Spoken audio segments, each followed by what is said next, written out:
14 ans, j'ai essayé de prendre du cannabis pour la première fois. Et quelque chose d'horrible est arrivé, bien pire que tout ce que je pouvais imaginer. J'ai pris quelques tafs et au début, j'ai rien senti. Et puis, ça m'a frappé d'un coup. Ce jour-là, j'ai vraiment cru que j'allais mourir. J'étais tellement perdu et terrifié. Mon cœur battait si fort, si vite que j'ai vraiment cru que j'allais crever. Je suis retourné en cours et le reste de la journée, je me suis senti vraiment très mal. Ma vision était déformée et j'avais l'impression que mon cerveau était en train de frire. Au bout de quelques heures, j'avais l'impression de m'être calmé, mais je me sentais toujours bizarre. J'avais l'impression d'avoir perdu des points de QI. Heureusement, le lendemain, j'allais très bien et j'étais vraiment soulagé d'en avoir enfin fini. Sauf qu'environ un mois plus tard, alors que j'étais en cours, boum!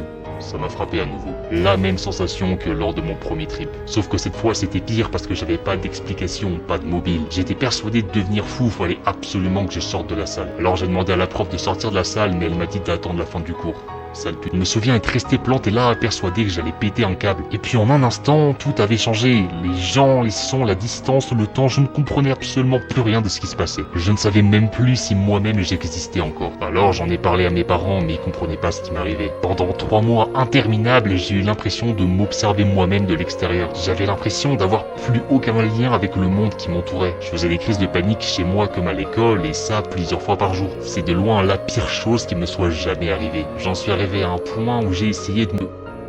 À plusieurs reprises, j'étais persuadé que j'allais finir enfermé dans un hôpital psychiatrique. Certains me disaient que j'étais déprimé, d'autres que j'étais stressé, mais personne ne savait à quel point c'était grave et à quel point ça me gâchait la vie. Ce témoignage, c'est pas le mien, c'est celui de Cathy. Elle a vécu un épisode de DPDR, dépersonnalisation, déréalisation. Et tu devrais te sentir concerné parce que ça arrive au moins une fois dans la vie à un Français sur deux. Ça peut survenir pendant une période de stress intense, après une rupture affective très importante, un traumatisme ou encore la prise de stupéfiants comme le cas de Cathy. Tu vas avoir l'impression qu'absolument plus rien n'est réel ou encore que tu n'es plus dans ton corps. Les couleurs deviennent plus ternes et tu te sens déconnecté de ce qui se passe autour de toi. La déréalisation, c'est un système de défense de ton cerveau dont le but est de prévenir une trop haute dose de cortisol, l'hormone du stress. En te donnant ainsi l'impression que plus rien n'est réel, ton cerveau pense que tu vas te calmer. Mais c'est souvent l'inverse qui arrive, tout ça, ça te fait stresser encore plus et c'est un cercle vicieux dans lequel il est extrêmement dur de sortir. Mais Cathy, elle, a réussi et pour ça, elle a consulté. Parfois, comme Cathy, la solution sera médicamenteuse, parfois elle sera thérapique. Moralité, évite la drogue, c'est plutôt pas cool.